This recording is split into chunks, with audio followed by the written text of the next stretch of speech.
क्या हुआ जब शिव जी अपने भक्त के लिए खुद आए कोर्ट में गवाही देने के लिए। इस घटना के बारे में जानकर आपके भी रोंगटे खड़े हो जाएंगे। कुछ ऐसी अद्भुत घटनाएं अक्सर हो जाती है कि महादेव पर उनके भक्तों का विश्वास और अधिक बढ़ जाता है। आज की घटना महादेव की एक ऐसे ही भक्त की है जिसके एक पुकार पर महादेव ने आकर उसकी मदद कर दी। इस वाकया को पूरा जानने के लिए इस वीडियो को बिल्कुल अंत तक देखेगा।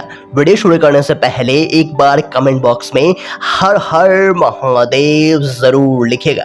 साथ ही अगर आप हमारे चैनल भक्ति इनसाइट पर नए हैं तो चैनल को सब्सक्राइब कर लीजिए और बेल आइकन क्लिक कर लीजिए। तो आइए अब इस वीडियो की शुरुआत कर लेते हैं। यह घटना है बिहार के चंपारण जिले में रहने वाले जतिन की। जतिन बैंक में नौकरी करता था और बहुत ही ईमानदार, दानवीर और मेहनती था। जतिन के परिवार में उसके पिताजी थे। उनकी उम्र लगभग 70 वर्ष की थी और उसकी माँ पिछले ही वर्ष इस दुनिया को छोड़कर चली गई थी। जतिन की माँ के जाने के बाद उसके पिताजी बिल्कुल अकेले हो गए थे। जतिन को भी कामों से फुर्सत नहीं मिलती थी कि वो अपने पिताजी के साथ कुछ वक्त बिता पाए। फिर जतिन ने यह तय किया कि वह कुछ वक्त अपने पिताजी के साथ बिताएगा। फिर क्या था, जतिन ने उन्हें केदारनाथ की यात्रा पर ले जाने का निर्णय लिया। जतिन अपने पिताजी के साथ केदारनाथ धाम के लिए निकल पड़ा। जतिन के पिताजी बहुत खुश थे क्योंकि वह भी चाहते थे कि वह जतिन के साथ कुछ वक्त बिताए। केदारनाथ में जाकर बाबा केदारनाथ की पूजा कर वह दोनों वापस अपने घर की ओर आ रहे थे।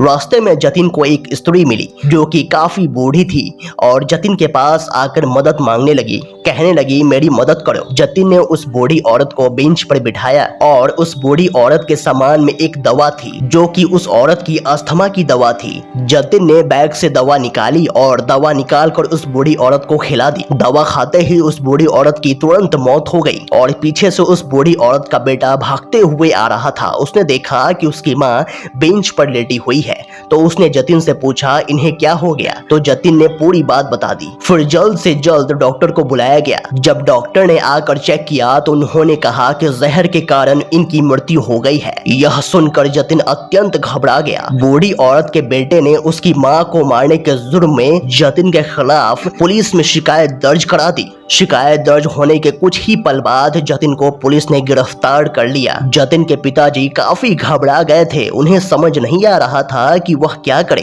जतिन लगातार महादेव को याद करता रहा और मदद की गुहार लगाता रहा। उसने पुलिस को भी काफी समझाने की कोशिश की। उसने पुलिस को कहा कि कृपया करके दवा की जांच कराई जाए। उसकी ना तो उस औरत से कोई वास्ता था और ना ही उसके बेटे से, तो मैं भला उनकी जान क्यों लूंगा। जिस दिन जतिन को गिरफ्तार किया गया उसके अगले ही दिन कोर्ट में पेशी हुई। कोर्ट में जाने के बाद भी जतिन ने अपनी सारी बातें जज के सामने रखी, लेकिन उसके पास कोई भी सबूत नहीं था, न ही उसके लिए कोई गवाही दे पाया। समय बीतता गया और करीबन 25 दिनों बाद चौथी बार जतिन को कोर्ट में पेश किया गया। सभी सबूत जतिन के खिलाफ थे। जतिन काफी घबराया हुआ था और मन ही मन महादेव को याद कर रहा था और ये कह रहा था कि आपको तो सब कुछ पता है, पर फिर भी मैं यहाँ फंस गया हूँ, कृपया आप मेरी मदद कीजिए। कोर्ट की कार्यवाही बस खत्म ही होने वाली थी कि तभी शंभू नाम का एक व्यक्ति कोर्ट में आता है और जतिन की बेगुनाह होने का कुछ सबूत पेश करता है। शंभू ने जज को बताया कि उस बूढ़ी औरत के बेटे ने ही उसकी दवा बदली थी और हाथ धोकर उसकी जान के पीछे पड़ा था। दवा बदलते वक्त की कुछ तस्वीरें शंभू ने जज को पेश की, जिससे यह साबित हो गया कि उसके बेटे ने ही ये सारा षड्यंत्र रचा था और खुद को बचाने के लिए जतिन को फंसा दिया था। शंभू के गवाही देने से जतिन बेगुनाह साबित हो गया और जतिन को सम्मान पूर्वक जेल से बाहर निकाल दिया गया। फिर जतिन ने शंभू से मुलाकात की और पूछा, आपको ये सब कैसे मालूम है? शंभू ने बताया कि उन्हें दुनिया के हर एक कोने में होने वाली हर एक छोटी छोटी घटनाओं के बारे में सब कुछ मालूम है। जतिन को उनकी बात समझ नहीं आई, पर फिर भी उसने उस व्यक्ति को धन्यवाद किया और पूछा, आप कहाँ रहते हैं? शंभू ने बताया कि मैं केदारनाथ के पास ही एक पहाड़ी के ऊपर रहता हूँ। ये सुनकर जतिन को भरोसा हो गया कि हो ना हो ये कोई और नहीं बल्कि महादेव ही हैं, जिन्होंने मुझे इस मुसीबत से निकाला है। फिर जतिन और उसके पिता वहीं पर शंभू के पैर छूने लगे और उनका धन्यवाद करने लगे। दोस्तों, ये वीडियो आपको कैसा लगा हमें कमेंट बॉक्स में जरूर बताइएगा। अगर आपको ये वीडियो पसंद आया तो वीडियो को लाइक करें, कमेंट करें और इस वीडियो को ज़्यादा से ज़्यादा शेयर करें। तो आज के लिए बस इतना ही। अगले वीडियो में फिर से मुलाकात होगी। तब तक के लिए अपना ख्याल रखें। धन्यवाद।